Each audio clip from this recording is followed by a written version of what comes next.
We got breaking news. The ACLJ exposes a new California election scandal. Keeping you informed and engaged, now more than ever. This is Sekulow. We want to hear from you. Share and post your comments or call 1-800-684-3110. And now your host, Logan Sekulow. Welcome to Sekulow. We made it to a Friday. Not only is it a Friday, it's the final day of our Liberty Drive. That's right, we've been celebrating the entire month of July.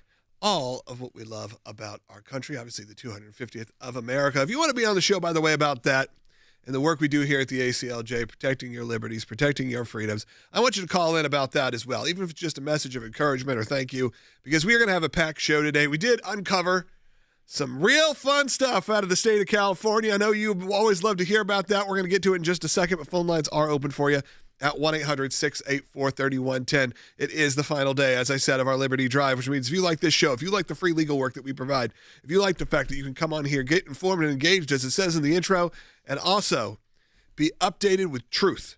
We always tell you the truth. Again, whether you like it or not, we always make sure we tell you what we believe. And all that happens because your donations come in, especially during these really special months where other ACLJ members, ACLJ champions, give during these times, and the donations are doubled. Essentially, they're matched. So if you give $20 right now before midnight, it becomes $40, so on and so on. But, well, let's take it over to the West Coast. Let's take it over to California, where there's always some kind of fun happening. And we did a little ACLJ digging and got some pretty Californian responses. So this comes after a FOIA request that we submitted on July 16. Now, FOIA is the federal nomenclature. It's the Freedom of Information Act. This is actually a California Public Records Act request is what it's called there. But the state equivalent of a FOIA, and you can see that on the screen, that we sent that in to two entities in California, the Secretary of State's office as well as the Attorney General's office of California. The Attorney General responded, and they asked for a little bit of an extension to comply with the request. They asked to go until August 10th, and that's fine. That's granted. Sometimes when you're asking for a lot of records like the ACLJ does, they need a little bit extra time. The Secretary of State's office, though, has replied, and this is where you start to get interesting. Remember in New Jersey, we talked just a week ago about how they were like, oops, all these people that were non-citizens through the DMV were added to the voter rolls, and some of them actually voted. Well, this entire time, the ACLJ has been digging into states that have questionable record keeping when it comes to their voter rolls and sending things like these Freedom of Information Act requests, these public records requests, and they responded. And here's what we asked for. We said we want records showing the number of voter registration records canceled because the registrant didn't satisfy the citizenship requirements for voter registration. Pretty straightforward. We also say, obviously, don't send us personal information. We're just looking for a number. Their response, and this is on a graphic number 2. The statewide voter registration system does not contain voter status reason for cancellation due to non-citizenship. Therefore, there are no records responsive to this request. And there's a lot more, and we're going to get to it when we get back, but they're admitting that they don't keep record of if they remove someone from their roles for being a non-citizen. They do keep record if there is a removal for death, for moving. These records exist for the rationale, and it's actually federal law that they keep these records, but they don't keep a record if someone is removed because they're a non-citizen. We have a lot of questions that this brings up, and we'll get to them in the next segment of the broadcast. That's right. Phone lines are open. And again, if you just want to call as we wrap up the end of our July Liberty Drive, call in. Tell us what you're thankful for in this country. You know, we celebrated a lot at the beginning of the month, and it feels like we already forgot. So hop on, give me a call, 1-800-684-3110. We're going to continue this conversation as well. Also updates in Israel with Hamas, also updates with Iran. We're going to get to all of that coming up. Voter ID is heating up in California. Prop 39, the ballot measure that would require voter ID statewide, will go before voters this November, but the legal fight over the measure is already underway. In the lawsuit filed today in Sacramento Superior Court, the Prop 39 campaign says the title is inaccurate and violates state elections law. They note the law requires the Attorney General to give a true and impartial statement of the purpose of the measure. The original title and summary Bonta's office put forth read as follows. The measure, quote, establishes additional voter identification and citizenship verification requirements. But after the measure qualified, Bonta's office changed the ballot title to this. The measure, quote, prohibits citizens from voting unless they present government-issued identification. Rob Bonta is manipulating the title to try to push people to vote no on something ordinarily they would vote yes on. Bonta defended the wording during a press conference. It is fully compliant. It meets our obligations. It is more helpful to voters. It is more accurate. It is more informative. What Rob Bonta is doing by trying to deceive voters with a misleading and pejorative ballot title on Prop 39 is exactly why voters cannot trust establishment politicians to fix the problem. The campaign is asking the court to force state officials to correct the title before ballots and the voter information guide are printed. The Attorney General has told me he thinks what he did will stand up in court. It's clear that Mr. Bonta has no interest in improving public trust and confidence in our elections. He's okay with people giving up hope that the process is done right. And that is shameful. And the only way we're going to be able to improve and strengthen our democracy is when the citizens take charge and implement common sense bipartisan solutions like Prop 39. The Secretary of State's office says ballot labels for statewide props are on public display through August 10th, and there would be no court-ordered changes after that.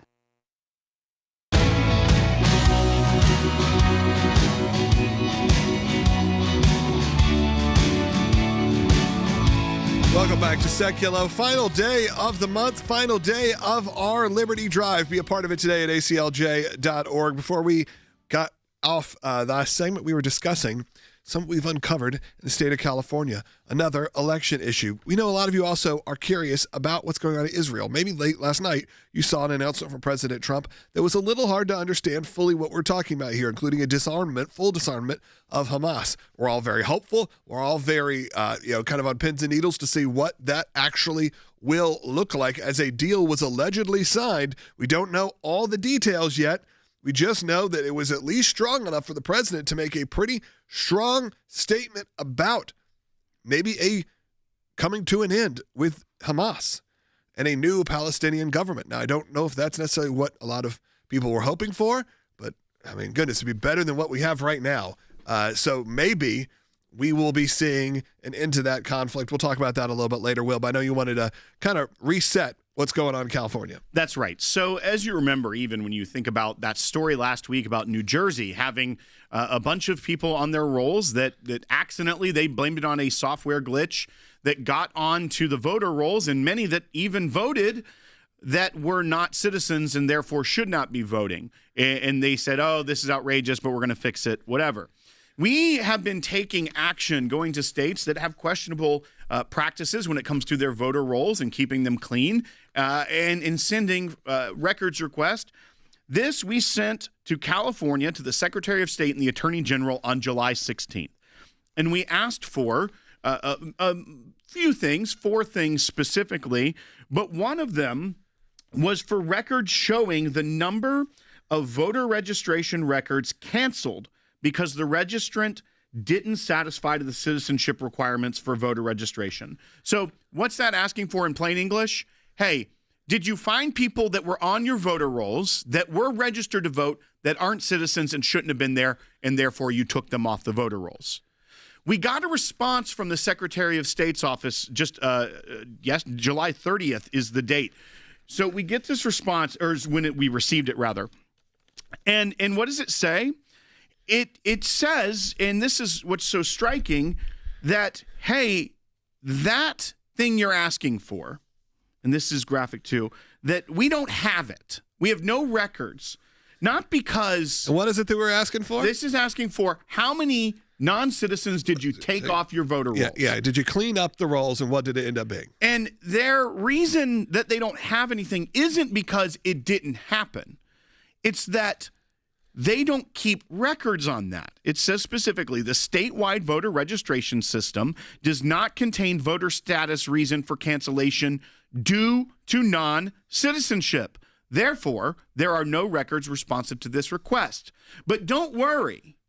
They go on to tell us that this isn't something you should be concerned about because please note that in addition to our federal law obligations, California has robust state law. And they go on to say this: California law unambiguously provides that a person shall not be registered unless they are a United States citizen, cites the California Elections Code, and then says voters register to vote through affidavits of registration when they must attest under penalty of perjury and by signature that they satisfy all eligibility requirements, including citizenship.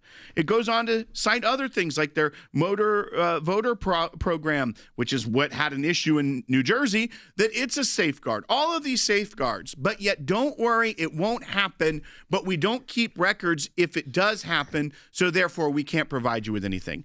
Here's the concern, Logan. At one point they're saying, hey, if someone did this, they'd be under penalty of perjury. But at the same time, they're saying, we don't really track it. Yeah, it's saying, don't worry, it's illegal, and no one breaks the law when it comes to doing something that is not enforced. So at best case scenario from the Secretary of State's office, they're saying it's illegal, but we don't really pay attention, so there's no real problem. At worst case scenario, they're covering up crimes, because they're admitting it's under penalty of perjury, but they, if they find that violation of the law, aren't keeping a record of it. So, two key things here for the ACLJ. Yeah, because I want to tie in, because the ACLJ team jumped into action on this, and now we get to move forward. One that we are looking out for will be that response from Attorney General Bonta's office. That is a pretty short window, too, to respond. They've asked for a little bit of extra time until August 10th. I mean, 10 days. I mean, that's so really if it. No, they have some sort of records, that would be one thing because they are the law enforcement arm. But two, we're also, once we find out what their answer is, looking at what our options are going forward. Because the fact that the Secretary of State isn't keeping this as a record appears to be in conflict with two laws. One, their own California Public Records Act law, because this is something that is happening. They are canceling it. They are required to send notice to people and also record if there is a response back. But if they aren't for one specific category, then they are violating even the maintaining of public records. That could be a violation here. But two, the National Voter Registration Act, which requires states, this is U.S. Code, Title 52, U.S. Code 20507. It requires each state to retain for 2 years and make available for public inspection records concerning the implementation of programs and activities conducted to ensure the accuracy and currency of voter registration rolls.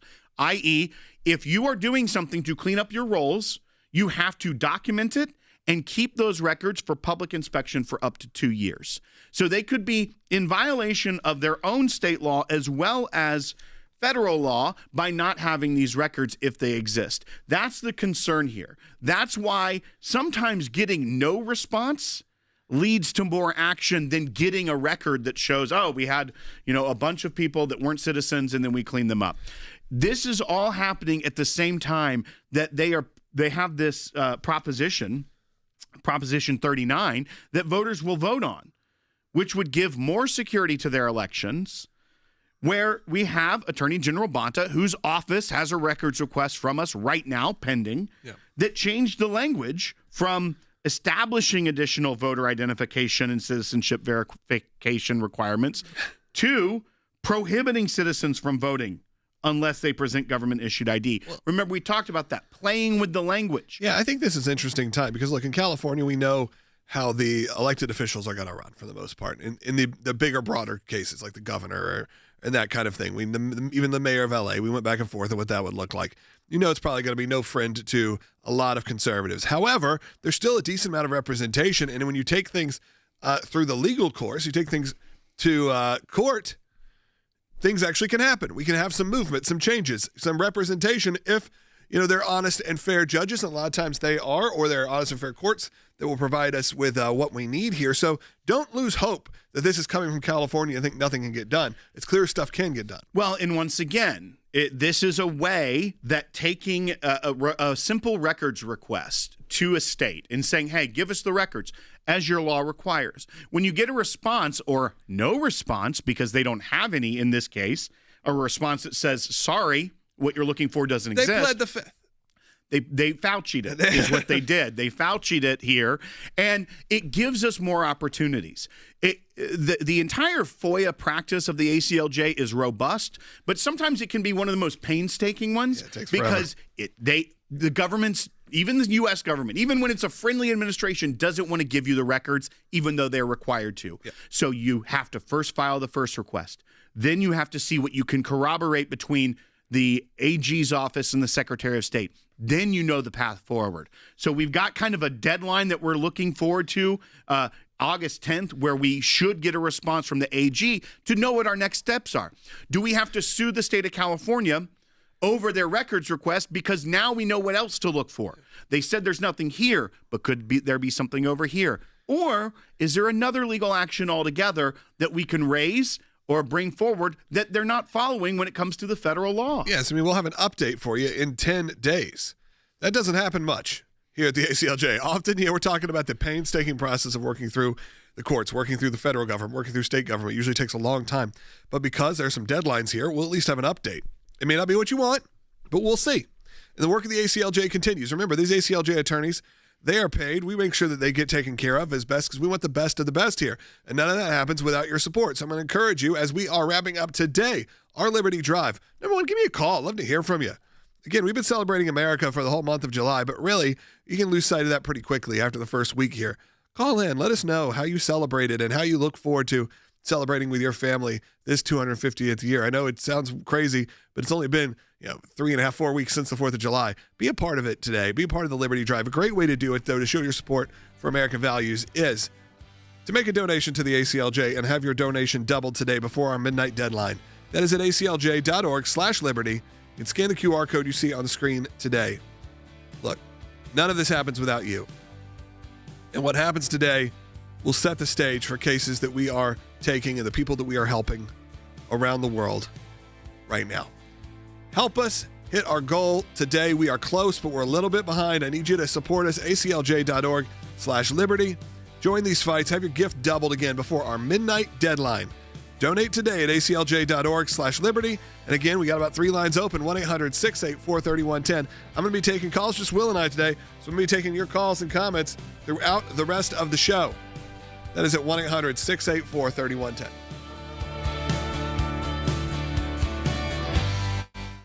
As we know, there's a lot of issues that go on out there. But I have to say, this specific one is not unique to California.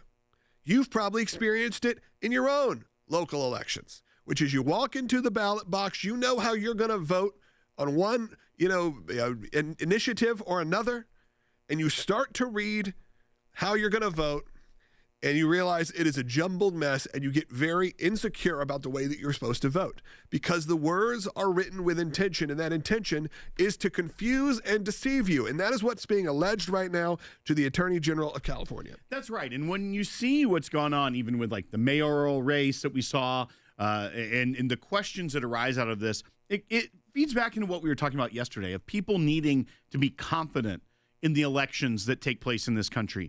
This is a ballot initiative that will be voted on by the people of California in November. And this is related to voter ID. So a ballot initiative it will go before the people of California this November, where they will vote whether or not they want it to be a requirement in the state to show valid identification when they go to vote. I mean, sounds revolutionary. Most of the states in this country, I feel like, already have some form of this, but this is what they're going to be dealing with. The statement from the Attorney General's office that is trying to say, no, nothing to see here. They say, we take our responsibilities seriously at all stages of the process.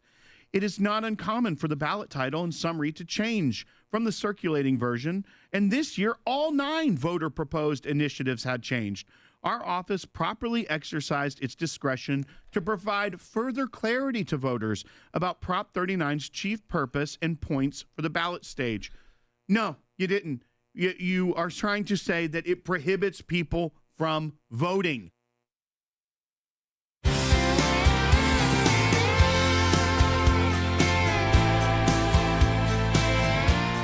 Let's take some phone calls here, folks. And look, if you're watching, you may say, Logan, what happened to your jacket? It got hot in here, to be honest. It is the summer. I got sweaty. And you looked like you were in like Friday Night Lights. I picked the wrong jacket for July 31st. Full Hearts, Can't Lose. I don't know what that is. It's Friday Night Lights.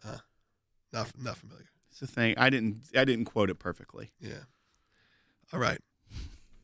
I don't know where we go from here. You ruined it. Phone lines are open, 1-800-684-3110, 1-800-684-3110. Look, we are still talking about election integrity. We are also going to give you an update of what's going on in Israel with that announced deal with Hamas. What does that look like? We're going to get to that a little bit later. But we do want to now take over, continue on with election coverage. And Rachel's got a question about the election in New Jersey. We can give you a little update on that as well. Rachel, go ahead, calling from New York. Yes, hello. I'm calling just to find out the obvious question, I think, is shouldn't there be like a recall or something along those lines? Because upon their own admission, there was voter fraud. Yeah, let's back it up a little bit, Rachel, for those who don't know this story. This became clear that there was some voter fraud. Now, look, what we've said before is there's going to probably be, unfortunately, some kind of attempt or fraudulent voting in all elections. And at what scale? And what they uncovered was enough. It was in the hundreds, right? That was actually formally happened because it was thousands of people who were on accident registered who were not legal United States citizens. They were, they had their driver's license or whatever it may be out of New Jersey, but they were not United States citizens. And we know out of those thousands, at least, was it 400? There was at least 400 that had voted. Now, a couple things here, Rachel. They didn't give us was it 401 election or was it in two different elections or multiple elections? Because it was over a time period where these people got on the voter rolls and they found this. Now, remember, it was like 6,600 individuals got added to the voter rolls, and then 400 of them went on to cast a ballot. Now, should there be a redo of an election?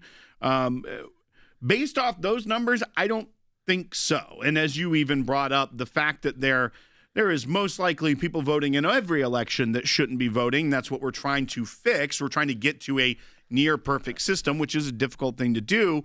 But I think that the fact that none of the races, according to them, were within 400. So even if it was that, if it wasn't outcome determinative amount of fraudulently cast votes, then I don't think that they would have redone the election over that. So I hope that answers your question there. Thank you. But look, we're going to look into all of these things, and we're able to uncover it, and then we have to make the decision legally of what we need to do to proceed forward and what's the best possible. Sometimes, look, it's maybe, again, like I've said before, it may not be what you want to hear, but we're going to tell you the truth of what the most logical solution is and what's the most logical way that we can actually get involved, or you can get involved, or people can be held accountable. And you have to work within the limits that we have here in the United States government. I appreciate you calling. Let's go over and take calls. Let's go to Robert in Maryland on line one. Kind of swerves us a little bit to what's going on in the Middle East, but I think it's worth addressing here as we start to wrap up the first half hour. Robert, go ahead.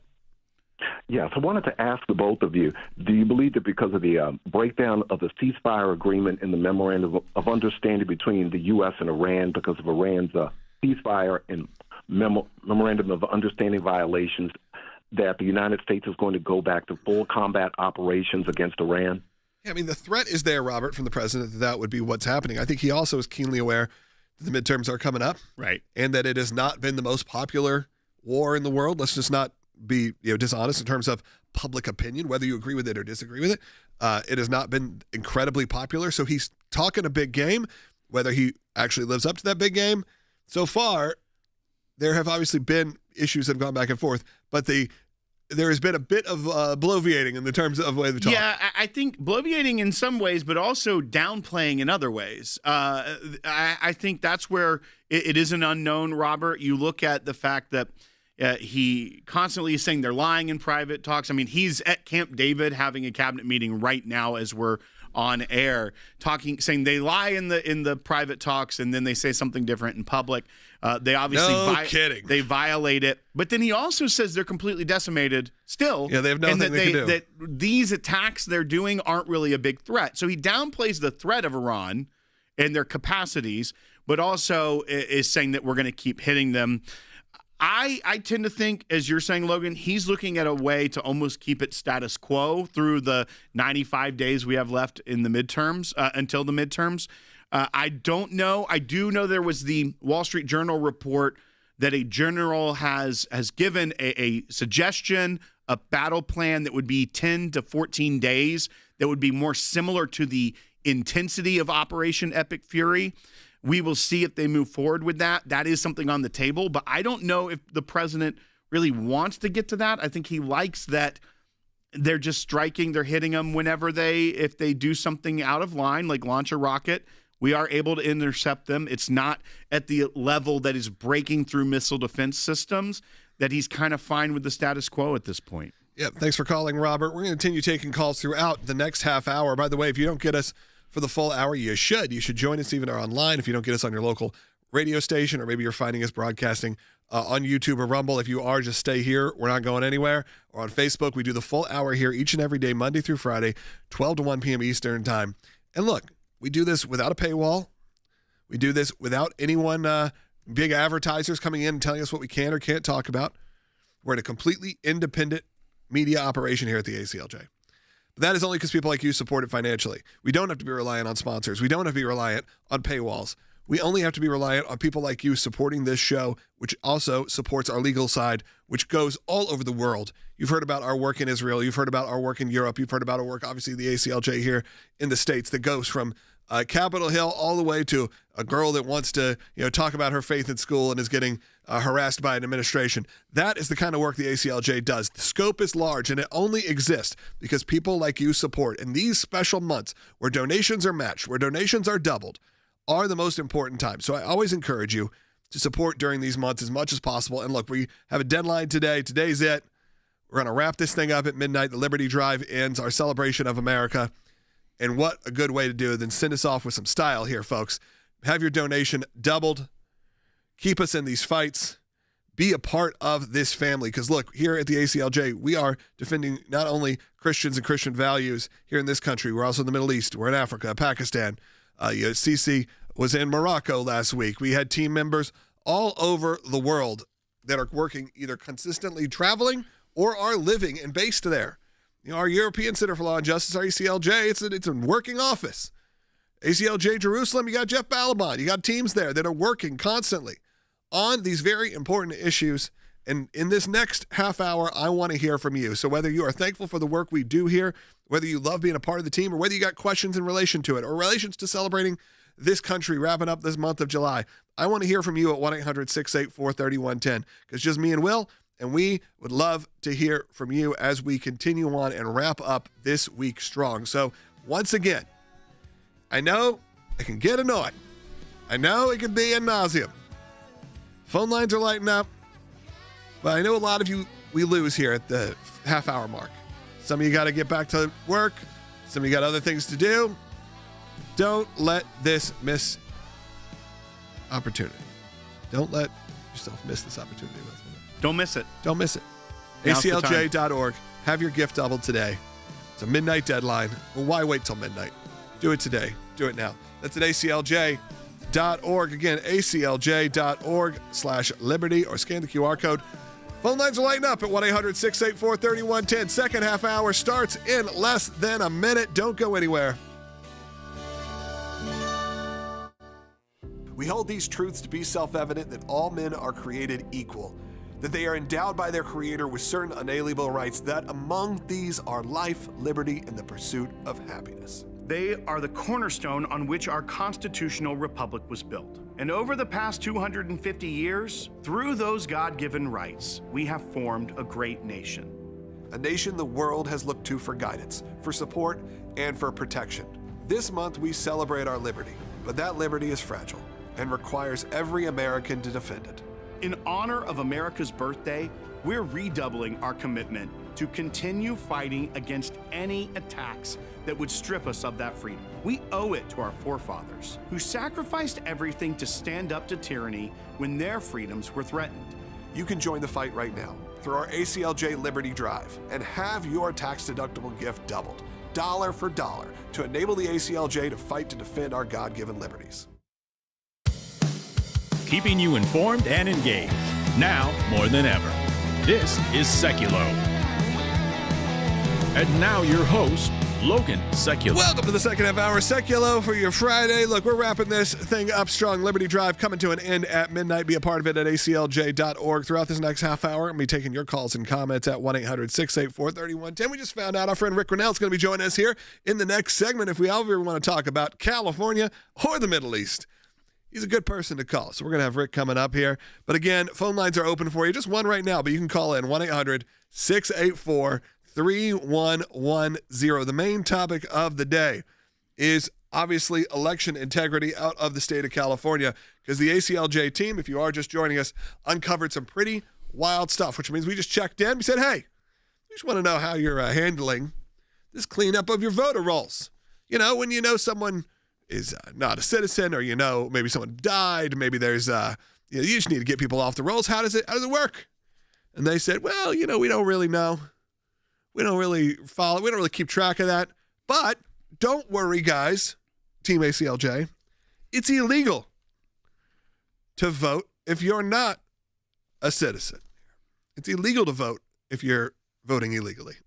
It's illegal to register. You have to swear an affidavit that under penalty of perjury that you satisfy all eligibility requirements, including citizenship. Here's what's so ridiculous. We sent the information request, and they responded pretty quickly. And sometimes it's the non-response you receive within the letter back that lets you know there's more here, and we have to keep digging. Because when we asked for a very straightforward record showing the number of voter registration records canceled, so people that were registered that had themselves removed from the roll because the registrant didn't satisfy citizenship requirements, they said, and I quote, "The statewide voter registration system does not contain a voter status reason for cancellation due to non-citizenship. Therefore, there are no records responsive to this request." But don't worry, you may think, okay, so maybe they just cancel you and don't keep a tally of why.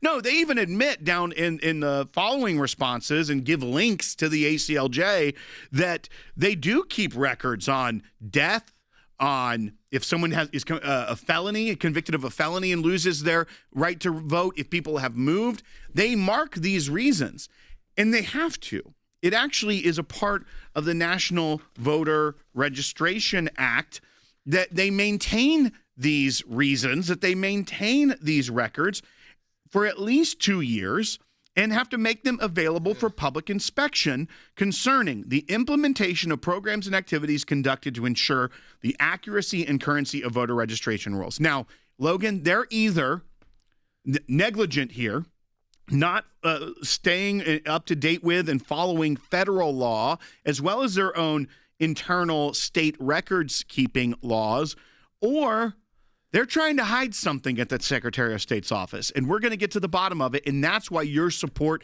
is so crucial right now. That's right. We're going to continue this conversation with Rick Grenell coming up, and we're also going to give you President Trump just gave an update on that potential historic deal with Hamas. You heard me right. And look, is it the clearest statement about it? Am I still a little confused? The answer is yes.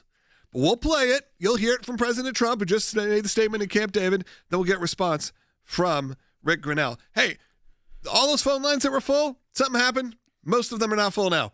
Give me a call. We got 3 lines fully open, potentially 4. So I need you to call in right now. Get on hold, because in the final segment, so right now, in the next segment, we'll have Rick Grenell. And then I'm going to wrap up this week, wrap up this month with the most important voice in the ACLJ universe, and that's, of course, you.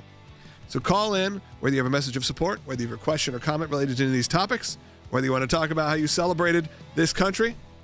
Do what you need to do. Call in 1-800-684-3110. Again, you don't have to call in and agree with us. You can also call in, be respectful. Even if you disagree with us, or if you got questions, you got nuance, let's get into it. 1-800-684-3110. As Will said, last day, Liberty Drive. You know the drill here right now. I want you to support the work and have your donation doubled. It's the best way to do it during these months. It really goes much further. Goes double. That's right. ACLJ.org. We'll be right back. President Trump announcing an historic agreement by the Board of Peace where Hamas has agreed to a phased-in disarmament plan. U.S. officials now say this agreement is a historic step that will benefit Palestinians, though the phase could take months to implement. Hamas and all other armed groups would surrender their weapons over 8 months to a Palestinian technocratic committee that would replace Hamas as Gaza's governing authority. We have to be very cautious, because we're dealing with Hamas here. But at the same time, we have a different regional dynamic now. The rest of the Middle East isn't willing to give Hamas a pass anymore. The plan calls for the destruction of terror tunnels, weapons depots, and weapons factories, with each phase independently verified before moving forward. All of this will certainly take time, and we can't trust Hamas. We already know that.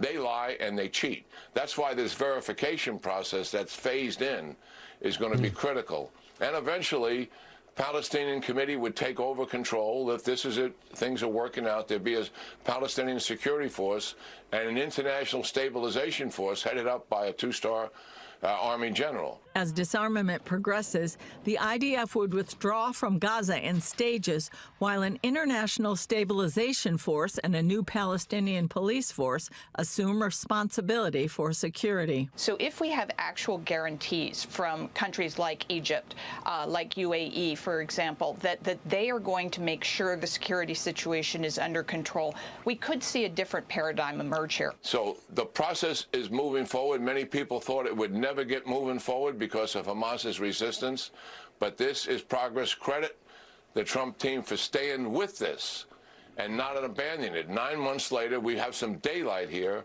and hopefully a path forward that makes sense for everybody.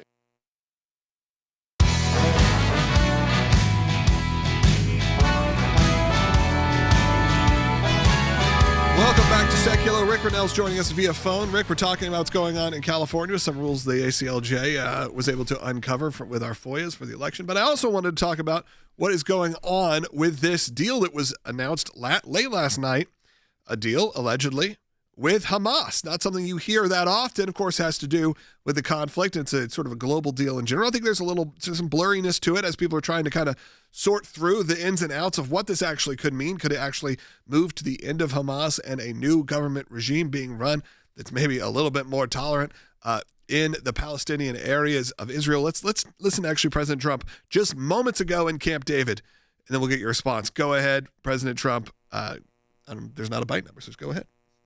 Leaves Gaza. We do have an understanding with Israel. Israel is very happy about it. Israel helped us, and they've been very good. They've been very good about it. Most people said that would be a deal that would be undoable. Now, will it go through its ups and downs? It's a very complex situation over there. The people are very complex and difficult. Many cases wonderful, many cases not so wonderful. But that will be it's a great breakthrough. Nobody's ever thought that would be possible to disarm Hamas. That shows you how much success we're having with Iran. Because if you go 4 months ago, 5 months ago, a deal like that would have been impossible. So it's a big step for the Middle East, and people are really impressed by it, and they're surprised by it. Yeah, I mean, saying that impressed by it, surprised by it, I think that's true. And of course, there is a bit of, he said, will there be some ups and downs? Probably. Rick, let's get your initial thoughts on this and what it actually means. Maybe we can explain it to people. Well, look, one of the things that I appreciate about President Trump is that he is very transparent about what is happening and what the limitations are. And he said, look, this is a complicated issue. There's going to be some ups and downs. This is definitely a good step for the region. And what this means is that you have Hamas, you have Hezbollah, a lot of these individual proxy organizations are funded by Iran. Part of the Iran deal that we have to concentrate on is to make sure that we have as long-term peace as possible. And that really means disarming Iran, taking away their ability to fund these groups. And so when you have the ability, like Israel and like America, that have been able to really pound the Iranians, work with the Saudis in the region to really push back on many of these terrorist groups coming out of Yemen, for instance, with the Saudis, you have success building in the region because our partners are Arabs, and we are confronting the one power in the region, the Iranians, which has funded these terror groups. And so this is a huge step, but let's be very clear, the Middle East has always been messy, it's always been complicated, and there's always one step forward, and then we take a step back. And so what the president is being very upfront about is this looks like a positive step. People are excited about it, but let's hold them to their commitments. Well, I think it's also remarkable, Rick, that it shows, once again, the administration can do more than one big thing at one time. There have been reports out of the normal D.C. papers that say, well, now he's moved on. He's completely forgotten about this Board of Peace and this 20-point plan and et cetera. These articles were written, I saw them a week and a half ago.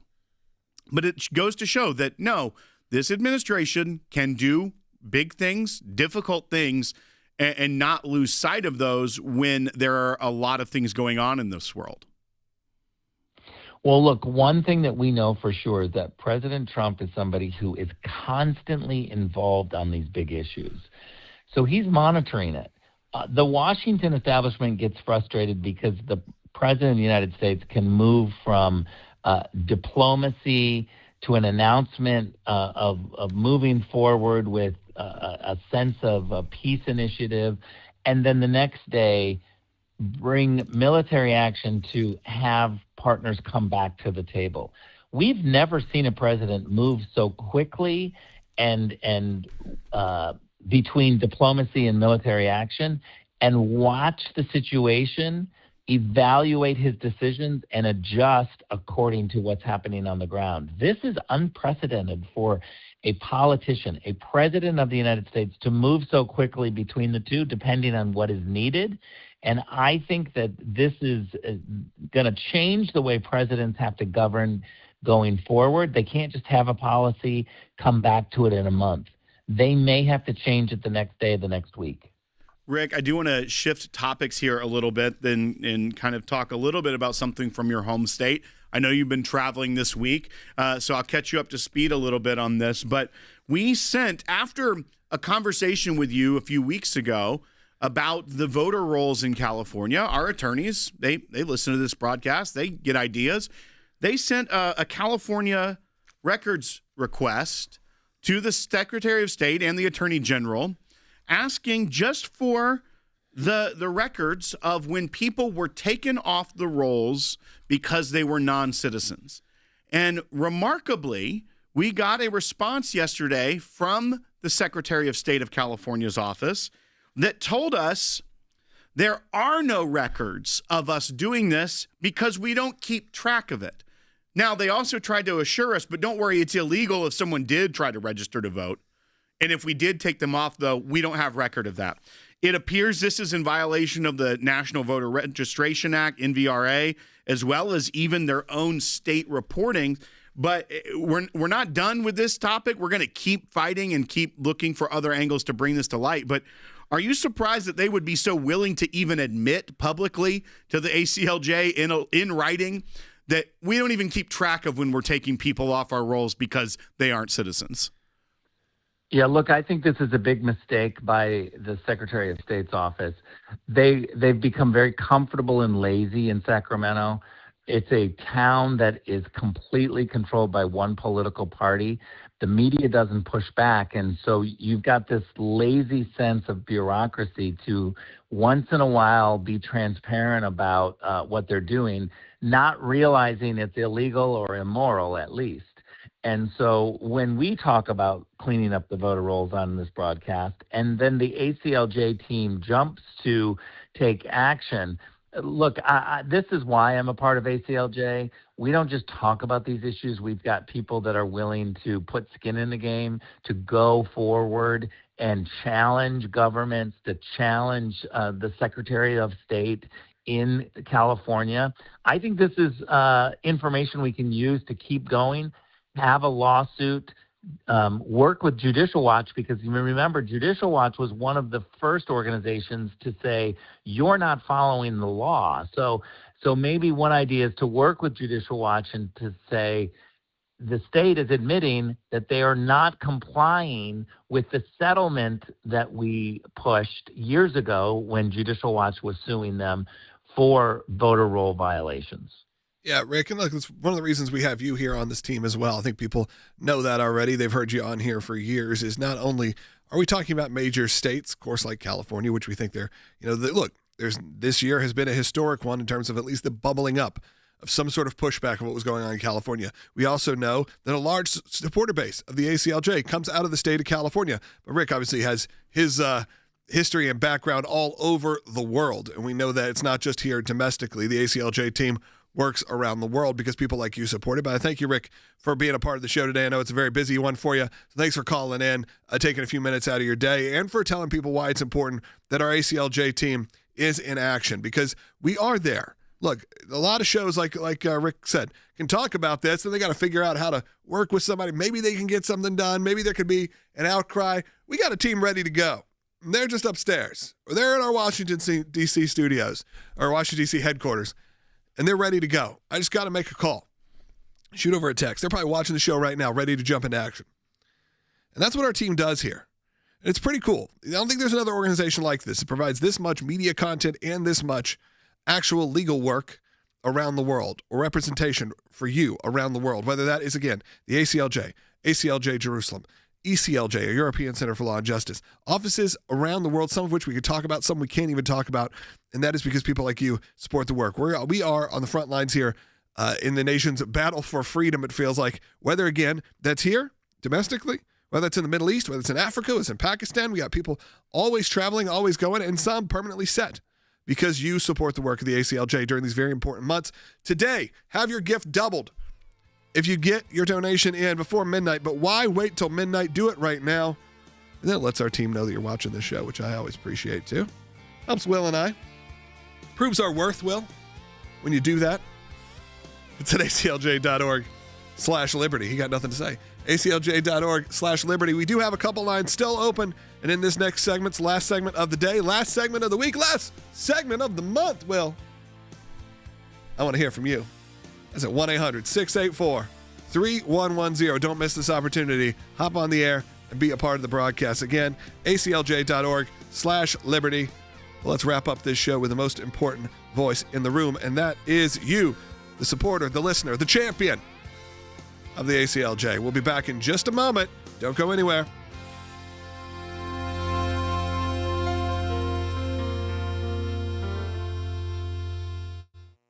We hold these truths to be self-evident, that all men are created equal, that they are endowed by their Creator with certain unalienable rights, that among these are life, liberty, and the pursuit of happiness. They are the cornerstone on which our constitutional republic was built. And over the past 250 years, through those God-given rights, we have formed a great nation. A nation the world has looked to for guidance, for support, and for protection. This month we celebrate our liberty, but that liberty is fragile and requires every American to defend it. That's why this month we've launched the ACLJ Liberty Drive. Our rights to pursue life, liberty, and happiness are under attack, not only from foreign enemies, but from powers right here in our own country, who feel our rights do not come from God, but from the government, from elected officials with political agendas, many of which do not include God or faith or freedom of religion. The statement that our rights do not come from our laws or our governments is extremely troubling. They're challenging the very words of the Declaration of Independence and using the mainstream media to further their anti-faith ideology. What about this passage from Mike Johnson declaring that our rights do not derive from government, they come from you, our Creator, and Heavenly Father? Is this him putting God over the Declaration of Independence?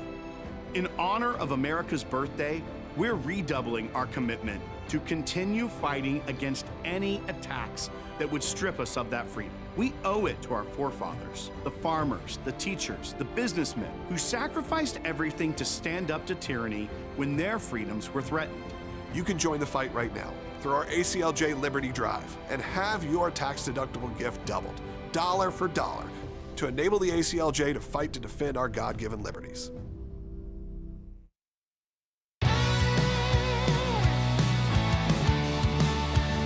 Time to finish strong here. And look, you know what I love?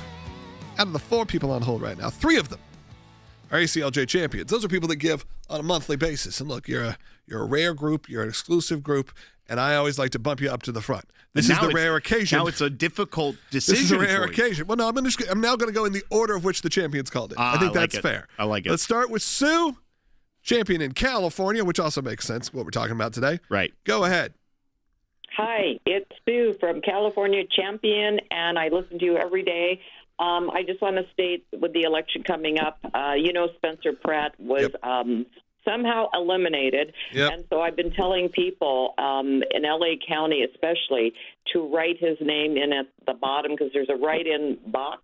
What is the likelihood of L.A. County receiving a wonderful new mayor from Spencer Pratt if they write it in, if everybody writes it in? How would that work? Would they even count it? So I'm not sure what the Will can probably bring that but statistically. I'm never voted in a mayoral race in Los Angeles in L.A. County. So especially I can't with the jungle primary But system. a lot of times with the jungle primary in the general election, there is no write-in space. So I could be wrong, and I do know for the congressional races and the Senate races there isn't a space to write in once they've gone through the jungle primary system. Like I said, I could be mistaken about the general for the L.A.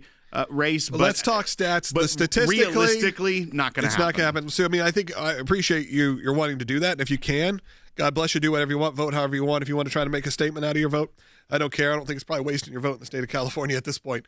You're picking between some pretty rough options probably for what you care about. So do what you want to do. That's all totally up to you. But in terms of making a real, true win, I just don't think people are. I don't think there'll be enough people, and that's just being sadly honest with you. Maybe prove me wrong. Hopefully I'm wrong. Let's go to Rob now in South Carolina, also an ACLJ champion. Rob, go ahead. Yeah, you there? We're here. You're on there. Awesome. Hey, I support you guys. Appreciate you guys. You ring freedom rings when you guys are on the station. Rock roll. Thank you. But on regards to the Secretary of California there, he's talking out of his mouth in 2 ways, I think, 2 different ways. One, he's saying when he changed the language of the bill, saying, oh, you can't vote and all that other stuff.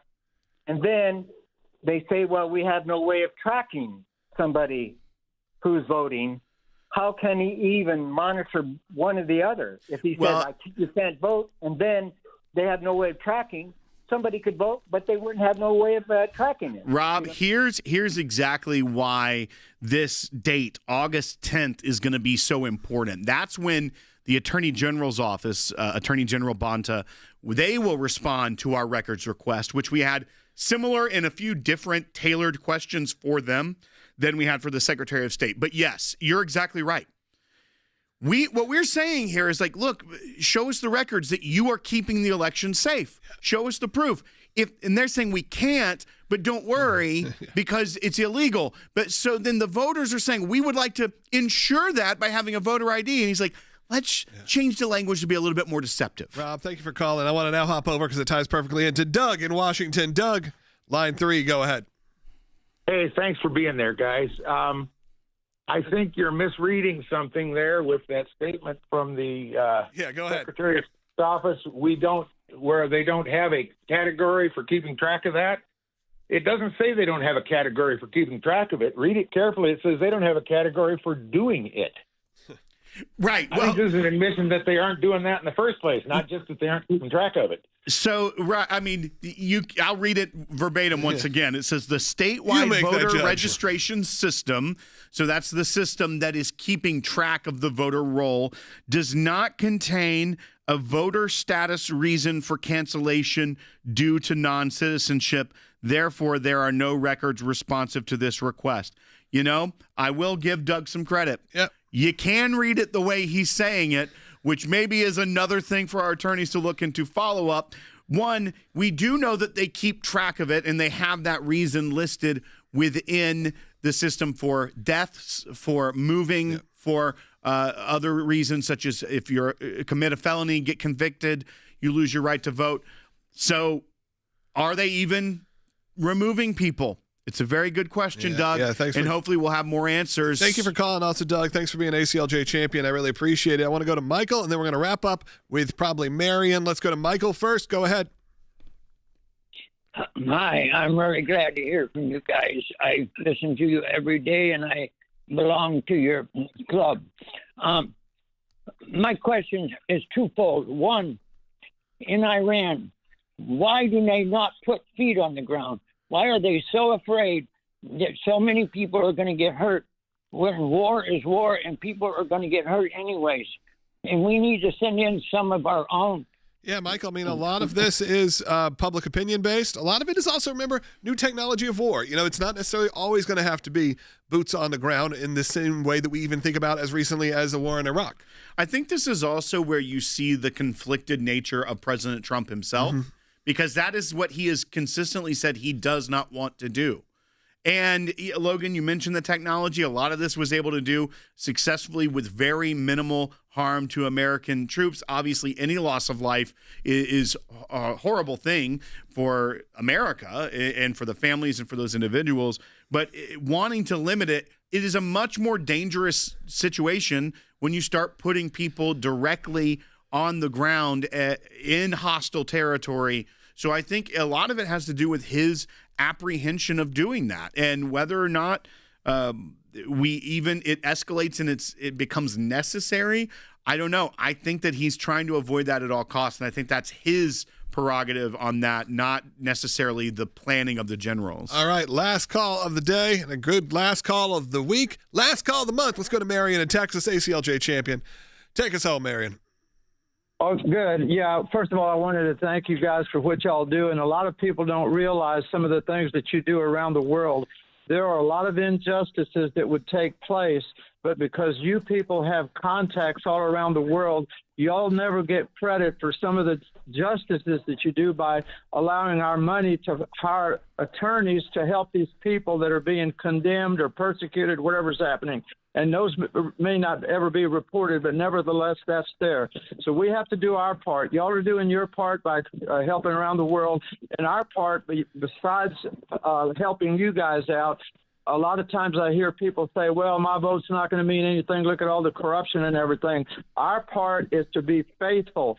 And, you know, God is still in control. Your vote, you might not think means anything, but if enough people don't do it, then we're going to lose elections and stuff. So look at Fauci, how many years that took before hopefully justice is going to take place. So we need to vote, and we want to thank you guys for all that y'all do around the world. I appreciate it, Marion. And look, I want to take you last. I know that was going to be your comment. I really do appreciate all of the support. As an ACLJ champion, as an ACLJ supporter, as a listener and viewer of this show each and every day, know that it means the world to us, because literally this does not happen. We don't have a job here without you guys, without your support. No major sponsors here funding this show or legal work. If you hear an ad in your market, doesn't go to us. If you see a YouTube ad, it's so minimal in terms of the global budget needed to have this worldwide ACLJ effort. And look, we're a little off budget right now. We're a little behind. We really could use your support. And today is the last day. Midnight's the deadline, but why wait? Donate today. Help join us in all of the fights for your freedoms around the world. I'm just going to ask you one more time. And you get a little bit of a breather from me over the weekend. ACLJ.org. Have your gift doubled today. Thanks to our amazing team also who put together this Liberty Drive throughout the month. Scan the QR code. Talk to you on Monday.